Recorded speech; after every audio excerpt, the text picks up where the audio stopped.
Sahu. I am from Lucknow, Uttar Pradesh. I came here to attend the conference. Basically, I have sent my abstracts for the roundtable discussions. I was interested to sit together and discuss issue on the caste, but unfortunately, they have rejected my abstracts. So I was not aware about that.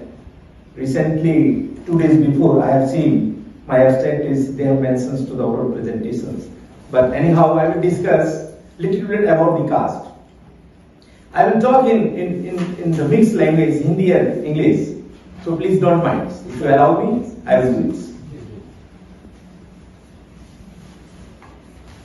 हम आज ब्रांडा university में cast को लेकर discuss कर रहे हैं और cast इतनी बड़ी समस्या है कि अंतरराष्ट्रीय स्तर पर हम इसकी चर्चा में हम पहुंचे हैं। यहाँ पर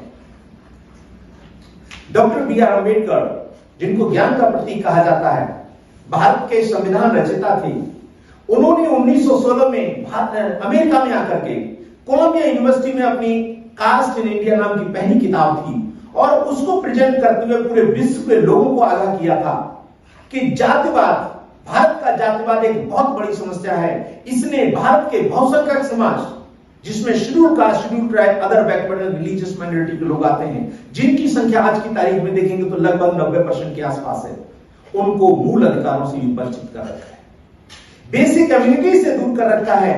वो भारत के इस बहुसंख्यक समाज जिस जातिवाद की वजह से है, तो मैं आगाह करता हूं इस विश्व के सभी लोगों के लिए कि इस भारत की जातिवादी समस्या को जितनी जल्दी हो सकता है उतनी जल्दी सारे लोग मिलकर के इसको दूर करें, अन्यथा कल आने वाले समय में अंतरराष्ट्रीय समस्या बन सकती है। क्योंकि डॉक्टर अम्बेडकर कहते हैं कि caste system is the mental sickness, एक मानसिक बीमारी है और लोगों ने बनाई है। ये इनइक्वालिटी बेस्ड है, लोगों को मूल अधिकारों से वंचित करती है। जब व्यक्ति के मेंटल सिकनेस में चली गई तो व्यक्ति जो है अपनी हर परफॉर्मेंस में, अपने इमोशंस में, अपने बिहेवियर में, अपनी पर्सनालिटी में, अपनी वर्किंग में जाति का इंपैक्ट लेके आता है। और इस जाति के इंपैक्ट से जो लोअर कास्ट जिनको कहते हैं, जिनको बहुसंख्यक कहते हैं, जो बहुजन समाज कहते हैं, वो सफर करते हैं, इससे वो उन मूल अधिकारों से वंचित होते हैं। तो उन चीजों को आगाह करते हुए डॉक्टर अम्बेडकर ने 1916 में इसी अमेरिका में आकर के, आज हम ब्रांडा यूनिवर्सिटी में है, यहां पर अमेरिका में ही है, तो उन्होंने यह आकर के बात कही थी। लेकिन ये खुशी की बात है कि डॉक्टर अम्बेडकर के उस कथन को यहां तक पहुंचने में हमको इतने साल लगे। हम 2023 में हैं आज यहां पर। तो कहने का मतलब यह है कि जाति सच में बहुत बड़ी समस्या है। I appreciate to the organisers as well as in Brandeis university of the America कि हम जाति बेस्ड चीजों पर आज हम डिस्कस कर रहे हैं, क्योंकि किसी भी चीज की समस्या का समाधान तभी निकल सकता है, we have to sit together and dialogue with each other. अगर हम उस इशू को डिस्कस करेंगे, उस इशू की समस्याओं का समाधान निकलेगा, तभी निकल सकता है, अन्यथा नहीं निकल सकता। तो जाति एक इनइक्वालिटी बेस्ड है, जाति सेग्रीगेट करती है, जाति आइसोलेशन करती है, जाति प्रोग्रेसिव नहीं है, जाति नेगेटिविटी है, जाति एंटी ह्यूमन है, जाति एंटी सोशल है, जाति मनुष्य को प्रत्येक क्षेत्र से, इसमें दो तरह की कैटेगरी विकसित होती है, एक अपर कास्ट और लोअर कास्ट। अपर कास्ट लोग एंजॉय करते हैं, लोअर कास्ट के लोग सफर करते हैं। अगर ये मेंटल सिकनेस है, बाबा साहब ने कहा इसको जल्दी से जल्दी दूर करें, हम इसको समझें, इसकी गहराई में जाएं, इसके रिजॉल्व करें और तभी इसका समझें। तो डॉक्टर अम्बेडकर ने संविधान लिखते समय सभी को समानता का रूप दिया, मतलब जाति को कमजोर किया।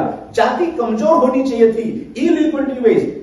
संविधान की प्रियम्बल में ही, भारतीय संविधान की प्रियम्बल में ही लिखा है equality, liberty and fraternity. Equality तभी हो सकती है जब जाति कम होगी, जाति खत्म होगी। अगर जाति परसिस्ट करती है तो कैसी इक्वलिटी, कैसा भाईचारा, कैसा न्याय?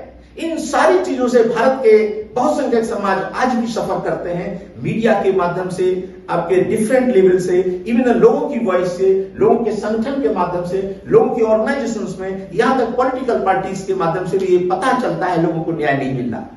पता चलता है लोग सफर कर रहे हैं, पता चलता है कि लोगों के साथ एट्रोसिटी, डिस्क्रिमिनेशन हो रहा है, महिलाएं सफर कर रही हैं। तो कहने का मतलब है कि आज भी भारत में कास्ट सिस्टम को बहुत डीपली रूटेड है। इसका निदान होना चाहिए, इससे रास्ता निकलना चाहिए और अंतरराष्ट्रीय स्तर पर हम इसका समाधान खोज रहे हैं, इस पर चर्चा कर रहे हैं। तो निश्चित रूप से भारत के बुद्धिजीवी लोग इकट्ठे होकर के इस भारत का बहुसंख्यक समाज, जिसको बहुजन समाज कहते हैं, इसको भागीदारी मिलेगी। भागीदारी प्रत्येक क्षेत्र में, यहां तक जुडिशरी में भी भागीदारी चाहिए, क्योंकि जुडिशरी में भी न्याय तभी मिलेगा जब ये लोग बराबरी से, इनकी संख्या के हिसाब से इन लोगों को भागीदारी दी जाएगी, अन्यथा जुडिशरी में भी न्याय नहीं मिलेगी। ये बहुत बड़ी समस्या है। चर्चाएं लोग बहुत करते हैं, लोग अच्छे अच्छे प्लेटफॉर्म पर हर तरीके की बातें कह जाते हैं, लेकिन प्रैक्टिकली वो वैसे दिखते नहीं है। तो कथनी और करनी जब लोगों की जब हमारे इंटेलेक्चुअल मासेस की जब कथनी और करनी एक जैसी होगी, तो निश्चित रूप से वो परिवर्तन हमें जमीन पर दिखाई देगा।